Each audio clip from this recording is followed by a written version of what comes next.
आ जाए बाबा जी, आ जाऊं? उम्र है सब करीब। हाँ, मैं इसीलिए तो लोगों दोनों से रह रहा है। देखेंगे कि ये इस कुटिया में कल्पवास चल रहा है और ये 90 वर्ष के हैं दादाजी जो कल्पवास कर रहे हैं। 90 से ऊपर है। 90 से ऊपर हैं। ऊपर है। कब से संन्यास जीवन जी रहे हैं? मतलब बात नहीं हो गए बहुत साल है। 4 कल्प हो गए। 4 कल्पवास आपने किए हैं और ये चौथा है? नहीं, चौथा जो है पहले घरे रहेगी। आ जाइए आप कुर्सी पे बैठते हैं। कल्प हो गए। दो क्या हो गए? दो चढ़ाए कर ले जो पहले। चढ़ाए कर ले पहले है। हाँ, दोइयों ने 4 कल्प बाद। तो कल्पवास जब आप लगातार इतने लंबे समय से कर रहे हैं तो आपको क्या जीवन का क्या सार समझ में आया? आनंद तो आ रहा है, आनंद आ रहा है संतों की कृपा है। जी। आपकी दिनचर्या कैसी रहती है सुबह से उठ के? सुबह स्नान कर लेते हैं, भजन कर लेते हैं, भजन करते हैं। नाम लिखते रहते हैं। राम राम लिखते। राम राम लिखते हैं। हाँ जी। स्वास्थ्य सही रहता है एकदम?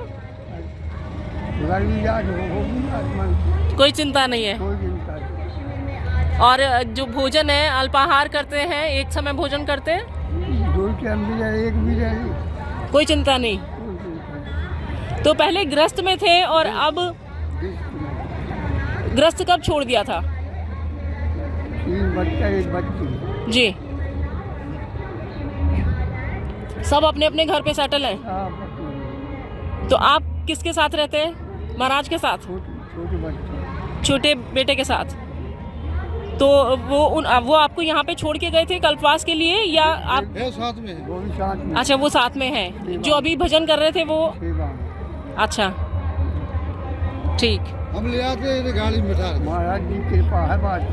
अच्छा, 4 कल्प नहीं करा जाएंगे हाँ, उनकी बदौलत, संत की बड़ी कृपा है। हाँ जी, हाँ जी। अभी हमने बात करी तो हमें भी बहुत अच्छा लगा।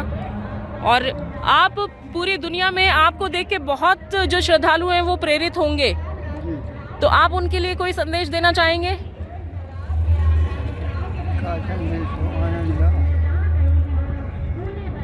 नहीं आया, भगवान कि दुनिया की आपाधापी के बाद जी इस तरह भजन करना कितना जरूरी है। जरूर मुक्त भजन दान पुण्य, हम्म, मुक्त दूर का हाँ, ये जरूर करने चाहिए। भजन दान पुण्य, बस और कुछ नहीं। अच्छे प्रेम से बोलो, बिल्कुल माता पिता बहन बेटी। जी, बिल्कुल। बहुत अच्छा लगा आपसे बात करके और आपसे बहुत श्रद्धालु प्रेरित होंगे। प्रणाम महाराज, आपका परिचय जानेंगे? वासी हूँ, प्रतापगढ़ का रहने वाला हूँ। मेरा नाम अनंत प्रसाद मिश्र है। अनूप प्रसाद मिश्र। अनंत प्रसाद मिश्र। हाँ। जी। मुझे अब की बार यहाँ 37 साल हो गया और जो व्यवस्था आज हम देख रहे हैं यहाँ की, ऐसी व्यवस्था कहीं नहीं मिली। सराहनीय है, दिव्य है, अच्छा है। हम लोगों को ये सुविधा नहीं है। वैसे जो घटना घटी है वो प्रारब्ध की बात है, वो तो होनहार है, वो चाहे जो हो। तो कल्पवास के असल मायने क्या हैं अगर हम कल्पवास की बात करें? कल्पवास के मायने ये है कि कल्प माने थोड़ा, वास माने निवास करना। थोड़े में निवास करना, चाहे ऐश हो, चाहे आराम हो, चाहे जन हो, चाहे धन हो, चाहे बर्तन हो, चाहे पात्र हो। कम संसाधनों में दिनचर्या अपनी दिनचर्या गुजारना। बिताइए और नियम से, जो यहाँ का नियम है। जैसे गंगा जी हैं, तुमको दंडोत प्रणाम करिए, स्नान करिए। मलमूत्र का त्याग करना है तो जल लेके बाहर करिए, वहाँ न करिए। कपड़े न धोइए, अगर गीला कपड़ा आप स्नान करके आए हैं तो उसको पैर पर भी नहीं छोड़िए। अपने जूते चप्पल न धोइए। ये काफ़ी, एक टाइम भोजन है, एक टाइम फलहार है। अच्छा, हाँ, जो यहाँ की नित्य क्रिया है वो पूजन पाठ, होम वगैरह, भजन सब करना है। तो कल्पवास कोई भी कर सकता है या इसके लिए कोई नियम? कोई भी कर सकता है। सिर्फ इतने है कि जैसे आपका लड़कपन है तो लड़कपन के भी सोचा में आप रहें। अच्छा, आपकी उम्र ढल गई है तो कुछ आपके अंदर परिवर्तन हो गया है, तो नियम से रहें। अंतर इतना। तो आप कल्पवास आप कह रहे हैं तो आप पिछले 30 साल जैसे आपने अभी बताया, 30 साल तो से लगातार हम करते हैं? नियम से रहे हैं। तो 30 साल अनवरत चलता है या कुछ माह के अंतराल पर? साल नहीं, इसका अनवरत जो है 12 साल। कोई अनुष्ठान है, कोई व्रत है, कोई पूजा है, 12 वर्ष चलता है। 12 वर्ष के बाद इसका अनुष्ठान उद्यापन कर दिया जाए, पूर्णाहुति जिसे कहते हैं जी। फिर उसके आगे बढ़ाना है। फिर तो इस तरीके से 3 पूर्णाहुति हमारी हो गई। ओके ये चौथी में हम चल रहे हैं। हम यहीं पर प्रिंसिपल थे जी, इलाहाबाद में। इलाहाबाद में प्रतापगढ़ के रहने वाले हैं, तब से ही हमारा नियम यहाँ चल रहा है। चल रहा है। जी और जो कल्पवासी हैं हाँ। और जो ग्रस्त में है और वो कल्पवास करना चाहते हैं, उनके लिए कोई संदेश देना चाहेंगे? उनके लिए संदेश ये है कि मतलब अगर आप संस्था से कनेक्ट हैं तो संस्था से जुड़िए, और नहीं तो पंडा पुरोहित है, पंडा से जुड़िए। जी। उनके यहाँ आप जाकर जब उनके सानिध्य में रह के कल्पवास कर सकते हैं। उनके सानिध्य में आप रहेंगे कल्पवास करेंगे। जी, जैसा कि देखें कि महाराज ने, हम अगर बात करेंगे तो एक छड़ी उनके हाथ में है और उन्होंने खड़ाऊं पहना है। तो ये अगर खड़ाऊं की बात करें तो इसका भी कोई अगर जैसे पहनते हैं। छड़ी के बात ये है कि मतलब हमारा मतलब जीवन को थोड़ा बीत चुका है, जी। तो हमको छड़ी की सहायता है। जी बिल्कुल। खड़ाऊं का मतलब ये है कि इसमें शुद्धता है, लकड़ी है। जी आपके पैर में चप्पल है, जूते हैं, उससे आप रसोई में चले जाएंगे, पूजा स्थल में चले जाएंगे, तो उसके बचत के लिए खड़ाऊं। अब ये खड़ाऊं का वजन जो है बच्चे नहीं उठा पाए, क्योंकि नसें दब जाती हैं जी, वहाँ उंगलियों की अंगूठे नसें के दब बीच जाती हैं। जी बिल्कुल। तो इसलिए सब लोग इसका इस्तेमाल नहीं करें, करना चाहिए। अब आप जी। यही समझिए कि चट्टी लकड़ी है, तो आप पूजा स्थल में भी जा सकते हैं, तुलसी का भी पूजा कर सकते हैं, इस तरीके से। जी।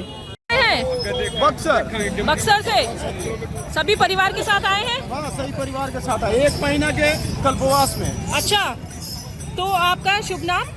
विजय कुमार पांडे।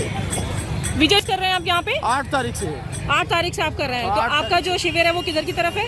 हमारा शिविर है 16 नंबर सेक्टर में, हाँ 20 नंबर पुल के पास। अच्छा, तो हमारे दर्शक, बहुत सारे दर्शक आपको देख रहे हैं, उनको कल्पवास के बारे में कोई जानकारी देना चाहेंगे?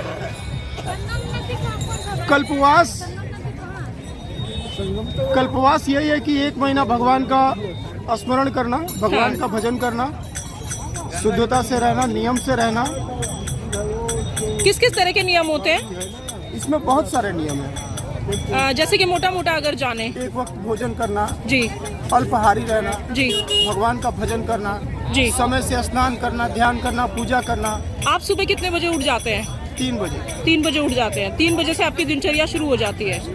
तो भगवान का स्मरण करने के बाद, नित्य क्रियाओं के बाद आप फिर साधना के लिए बैठते हैं? हाँ, साधना के लिए बैठते हैं, फिर लोगों को सेवा करना।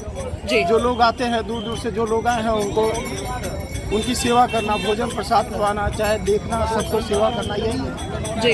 कल्पवास। और किस समय भोजन करते हैं? शाम को। सिर्फ शाम को संध्या भोजन के करके? संध्या में। और किस समय फिर आपका जो शयन होता है वो किस समय होता है? शयन रात में 11-12 तो बज ही बज जाता है, जाता 12 है। बजे। ओके। 3 बजे उठ जाना। तो आपने कल्पवास करने की क्यों सोची थी कि आपको क्यों कल्पवास करना था? कल्पवास करने, ये जब जुगों जुगों का जब पुण्य जब उदय होता है तो ये कार्य करने का सौभाग्य प्राप्त होता है। तो यदि महाकुंभ नहीं होता है तब भी कल्पवास किया जा सकता है? हाँ, कल्पवास किया जाता है। हर साल माघ मेले में, माघ जी। का मेला लगता है और उसमें कल्पवास में हम लोग आते हैं। तो आपके साथ कोई और भी कल्पवास कर रहे हैं? हमारे पूरी घर- परिवार कर रहे हैं? हमारी अर्धांगिनी आई है। आपका शुभ नाम? प्रतिमा देवी जी। प्रतिमा देवी जी हमारे साथ हैं। और आपका शुभ नाम? विजय कुमार पांडे। विजय कुमार जी की धर्म पत्नी है और उन्हीं के साथ कल्पवास में भागीदारी निभा रही हैं। तो आपको किन किन मुश्किलों का सामना करना पड़ता है? कल्पवास मुश्किल लगता है? नहीं लगता है। तो आपकी तरह और भी बहुत सारी महिलाएं हैं, वो कल्पवास करना चाहती हैं या इसको देखेंगी तो वो सोचेंगी, तो उनके लिए कुछ संदेश देना चाहेंगे? हम क्या देंगे? कल्पवास करना चाहिए, करना चाहिए। कल्पवास करना चाहिए और नियम से करना चाहिए। इस कल्पवास की बात करें तो कल्पवास ने आपके जीवन में क्या बदलाव लाए? आपकी दिनचर्या में, आपके जीवनचर्या में? हमरा ये सब में मिलेगा। ये गांव की है तो हाँ। थोड़ा उसको हाँ, तो बस कर रही है। हाँ, कल्पवास करके आप बता भगवान में सकते हैं, ध्यान है। आप जैसे कि हमारा क्वेश्चन था कि और भी बहुत सारी महिलाएं हैं, पुरुष हैं और जो ग्रस्त में हैं, वो चाहते हैं कि कल्पवास के जरिए हम भगवान का स्मरण कर लें। कल्पवास करना चाहिए। ये बहुत पुण्य जब उदय होता है तो ये कार्य करने का अवसर मिलता है और अपने भारत की संस्कृति को जानने का मौका मिलता है, जी सनातन को समझने का मौका मिलता है। इसको करना चाहिए जी, बहुत बहुत और शुक्रिया इसमें आपका। सबका सहयोग भी होना चाहिए, जी सबका सहयोग होना चाहिए। जय माता दी। और आज देवी प्रसाद भैया, आप इनको देख रहे हैं, ये थे आज हमारे फोटोग्राफर। आज पूरा वीडियो इन्होंने शूट किया जय है। गंगे माँ, हर हर महादेव। देवी प्रसाद भैया, आपका कैसा अनुभव रहा? बहुत बढ़िया। ये माता जी हैं, वो भी हैं, ये लोग सेवा में एकदम मस्त हैं। हम तो आए हैं घूम के चले जाएंगे। हाँ, तो आप इसी शिविर में रुके हैं? हाँ रुके हैं। सबसे बड़ी खास बात है कि इतना बढ़िया, इतने प्रेम से ये भोजन पवाते हैं हाँ। कि जिसकी कोई हद नहीं है। बुला बुला के जबरदस्ती। आपका कैमरा थोड़ा चालू रखना। मैं तो योगी मोदी से एक ही चीज कहूंगी, गौ हत्या जरूर बंद होना चाहिए, जीव हत्या जरूर बंद होना चाहिए। यहाँ बहुत दुख होता है। बोलो गंगा मैया की। भगवान हमारे साथ इस कल्प वास ये शिविर आप देख रहे होंगे मेरे पीछे, ये सब कुटिया छोटी छोटी बनी हुई हैं और पिछले 1 महीने से यहाँ कल्पवासी कल्पवास कर रहे हैं। हमारे साथ हैं, आपका परिचय महाराज? हम मध्य प्रदेश में रहते हैं, नर्मदापुरम में। जी, यहाँ के रहने वाले हैं। भगवान की आराधना पूजा करते हैं। यहाँ कुछ कल्पवासियों की सेवा हो जाती है, हमारे भगवान का भजन हो जाता है। इस कारण से गंगा जी किनारे आ जाते हैं। मध्य प्रदेश में हमारा आश्रम है जी, बांकावाड़ी धाम बोला जाता है उसे, नर्मदापुरम में है। नर्मदापुरम में रहते हैं, भगवान की पूजा पाठ। कब से सन्यासी जीवन में है? हमें हो गए हुए 70 साल करीब। 70 साल हो गए आपको? हाँ, 70 साल हो गए हमें उम्र। जब से रह रहे हैं, पहले हम गुरु जी के देवरा बाबा के सानंद में रहे, फिर गुरु भाइयों के संगे रहे, फिर जाके बाद में हमने अगल लगा लिया। और एक मोरकुटी वाले का है श्रद्धा बताए संगम के पास में। हाँ जी, तो भगवान का भजन करते रहते हैं और सेवा हो जाती है परमात्मा की। और सुविधाएं करीब सब सुविधाएं करीब नल वगैरह से शासन की तरफ से मिले, और सुविधाएं ज़्यादा दी नहीं शासन ने, परमात्मा की कृपा से और चल रहा है। महापूर्णिमा 1 महीना व्यतीत किया, हाँ सब जी। जैसे में से भी जी, पूर्णिमा तक रहेंगे। पूर्णिमा के 1 आध दिन के बाद में लौट अपने वहीं जाएंगे। पहुंच जाएंगे नर्मदापुरम में, जी, कहीं मध्य प्रदेश में, वहीं पास में है भगवान के भजन। ऐसे हम और अयोध्या जी के शिष्य हैं, काशी में पहले रहे, फिर अयोध्या जी में, अब क्या है कि नर्मदापुरम में वहाँ रहने लगे। वही वास हो। हाँ, ही बास रहता है और अच्छा है। ये लोग कुटियों में आ जाते हैं, हमारे साथ में आगे भाई के हैं। कछु तो नर्मदापुरम के हैं, कछु रायसेन डिस्ट्रिक्ट के हैं। रायसेन डिस्ट्रिक्ट के बुद्ध के भगत आए, बहुत से आदमी रहे, पूरे सेवा रहे परमात्मा की कृपा से। जो पंडाल पूरा भरा गया था उस अमावस्या के दिन, मौनी अमावस्या के दिन, पूरा सही से लेकर वहीं तक हजारों पब्लिक थी। 100-150 महात्माओं के भोजन वगैरह होते हैं। कल परसों से महात्मा जी चले गए सब, कुछ महात्मा रह गए हैं, तो कथा वगैरह प्रवचन सुनने आ जाते हैं, प्रवचन सुनने के लिए पहुंच जाते हैं। हर कल्पवासी भी प्रवचन जहाँ पसंद आता है, रामलीला है, कथा प्रवचन है, वे सुनते रहते हैं। तो कल्पवास के क्या क्या कठिन नियम होते हैं? किस तरह से यहाँ दिनचर्या उनकी रहती है? जैसे कि एक वक्त भोजन करते हैं। तो पहले सवेरे स्नान कर जाते हैं, कभी कभी शाम के चले जाते हैं। परमात्मा को जब उनकी आराधना करते रहते हैं गंगा जी की। त्रिवेणी संगम में कभी पहुंच जाते हैं, कभी नहीं जाते हैं। गंगा जी स्नान कर लेते हैं और आरती कर देते हैं गंगा जी की। और जब गंगा जी की पूजा पाठ करते हैं, सवेरे स्नान कर लिए, सवेरे हम भी उन्हें बाल भोग बना देते हैं। सवेरे बाल भोग करा दिया, राजभोग दोपहर के करा दिया, शाम के करा दिया। ऐसे आज 11 से 11 से माला ली तो फरार बनवा दी उन्हें। 10-50 व्यक्ति के भोजन हो जाते हैं। अभी भी कम गए, हमारे यहाँ गाड़ी वगैरह निकल नहीं आ रही ना। 100-150 मूर्ति के प्रतिदिन भोजन करवाते हैं। जब सियाई के टाइम पे आ जाते हैं तो हजारों हो जाते हैं। हाँ जी, 1000 पब्लिक भरा गई थी, जैसे लेके वहीं तक पूरे पंडाल और नीचे रही जनता।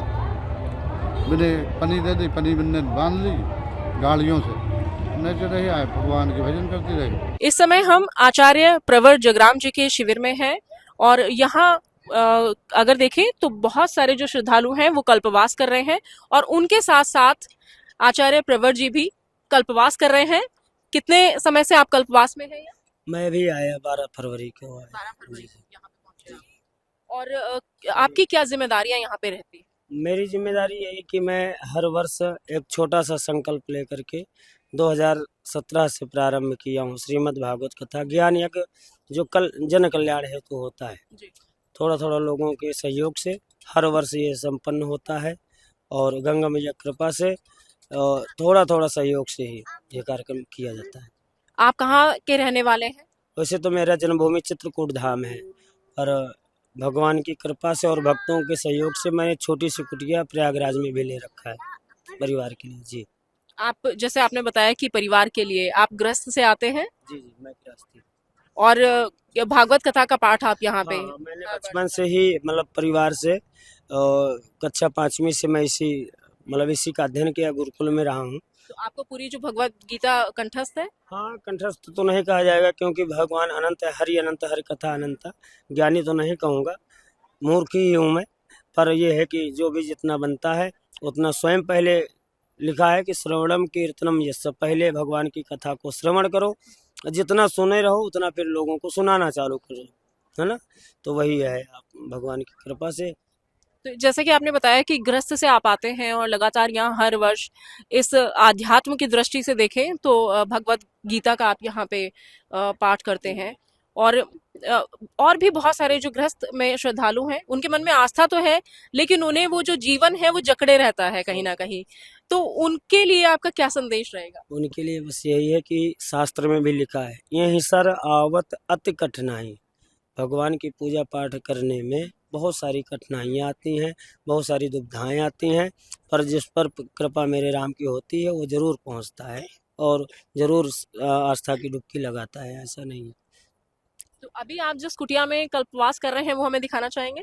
हाँ जरूर जरूर, आप चलें और कुटिया में हम लोग चर्चा करते हैं। क्रांति के समय से ही आप यहाँ, तो गृहस्थ जीवन और ये जीवन 1 महीना आपको होने को है, और कितना अपने आप में अंतर आप पाते हैं? देखिए, ये हमारा परम धर्म है, जो गृहस्थ जीवन में बच्चों को पालना, माता पिता की सेवा करना, ये हमारा आपका धर्म है, ठीक है। और ये जो भगवान का, आत्मा का और परमात्मा का मिलन होता है, ये हमारा परम धर्म है, जिसको हर एक जीव को समय पाते हुए जहाँ भी जैसे बने, कोई जरूरी नहीं, कहा गया है सर्वावस्थांग तो पूरा, किसी भी अवस्था में आप रहें भगवान का भक्ति कर सकते हैं। भक्ति करने से मात्र गोविंद पुंडरीकाक्ष का नाम लेने से ही जीव का कल्याण हो जाता है, अंदर और बाहर से शुद्ध हो जाता है एक बार नाम लेने से। यत फलम नास्ति तपसा ना योगेन समाधिना तत् फलम लभते सम्यक कलौ केशव कीर्तनाथ। मतलब जो त्रेता द्वापर में हजारों वर्ष तपस्या करने से फल मिलता था बहन, वो केवल इस घोर कलिकाल में एक बार गोविंद का नाम लेने से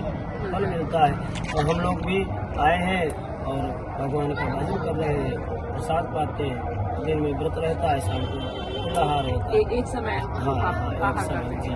तो पूरा जितना कल्पवास का ये दौर है, कल्पवास के दौरान इसी तरह के कुछ नियम होते हैं? कौन कौन से नियम होते हैं? नहीं, अपने अपने लोग अपने अपने हिसाब से नियम लेते हैं। अच्छा।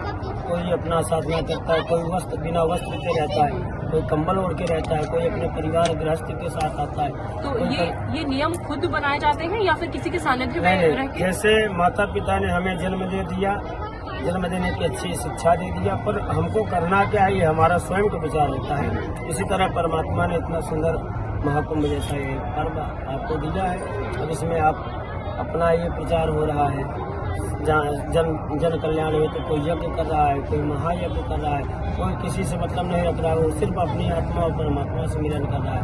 तो अपने हिसाब से लोग अपनी भक्ति करते हैं, कुछ लोग व्यापार भी अपना कर रहे हैं, धन भी कमा रहे हैं, ऐसा नहीं है। अभी हम जैसे मैं यहाँ पे देख रही हूँ कि यहाँ भी ज्योति प्रज्वलित है। हाँ, ये अखंड ज्योति है। हाँ, वही मैं पूछने वाली थी कि अभी पीछे भी हम एक जगह एक शिविर में बात कर रहे थे, तो वहाँ भी उन्होंने अखंड ज्योति वो पूरा 1 महीने से जलाई हुई है। ये दीपक जो होता है जी, हम आप कोई भी कर्म करते हैं पूजा पाठ से संबंधित, तो छोटा पूजा हो या बड़ा पूजा हो, दीप पहले पूजा, दीप की पूजा, इसको कहा गया है शुभम करोति कल्याणम आरोग्यम धन संपदा शत्रु बुद्धि विनाशाय दीपक ज्योतिर नमस्ते। ये जो दीप देवता है ये कर्म के साक्षी हैं, इसलिए कोई भी पूजा पाठ हो और ये सारे विपत्तियों को नाश करने वाले हैं, है ना। इसलिए जीवन में अगर जीव को उन्नति चाहिए तो एक अपने हिसाब से दीपक उसको जरूर जलाना चाहिए। लोग वो 9 दिन जलाते हैं नवरात्रि इत्यादि में। अच्छा, इस बीच में एक और मेरा सवाल जो जहन में आ रहा है वो ये कि क्या दीप को जलाने की भी कुछ प्रक्रियाएं होती हैं, या जैसे ग्रस्त वाले हैं तो वो किस तरह से दीप प्रज्वलन उचित होता है, या आप अगर संन्यास जीवन में है तो कुछ अलग प्रक्रियाएं होती हैं, ऐसा कुछ होता है? नहीं, दीप का तो ऐसा कुछ नहीं है। दीप को केवल ये है कि आप यदि जैसे हम लोग यहाँ केवल साधना करने हैं। हाँ। जब गृहस्थ जीवन में लोग नवरात्रि का व्रत रहते हैं तो वो 9 दिन साधना करते हैं, अपने गृहस्थ घर में भी रह करके लोग जब करते हैं, पूजा करते हैं, मैया की स्तुति गान करते हैं और अखंड दीपक जला के रखते हैं। उसी तरह दीप का ये महत्व है कि आप पूजा पाठ करें तो दीप जलाएं, उससे हाँ वो अवश्य जलाना चाहिए। कर्म का साक्षी होता है, जैसे शादी विवाह में रिकॉर्डिंग वाला होता है ना, बाद में देखा जाता है कैसे, ये तो ये कर्म के साक्षी है। हम यहाँ पे कैसा कौन सा कर्म कर रहे हैं ये हमारे दीप देवता वहाँ पर जा करके प्रत्यक्ष दिखाते हैं इसको। तो अखंड ज्योति की अगर बात करें तो जो गृहस्थ में है, सामान्य परिवार से है, तो अखंड ज्योति कोई भी जला सकता है? हाँ, कोई भी जला सकता है और इसमें कोई ये नहीं है कि ब्राह्मण क्षत्रिय वैश्य शूद्र, ऐसा भी कुछ नहीं है। सभी कुछ हाँ, राम को भजे सो राम का होई। हाँ, ऐसा कुछ नहीं है, सारे वर्ण भगवान की ही शरीर से प्रकट हुए। जी, बहुत बहुत। अमर उजाला जीवांजलि के सारथी की मदद लें और महाकुंभ में स्नान जरूर करें।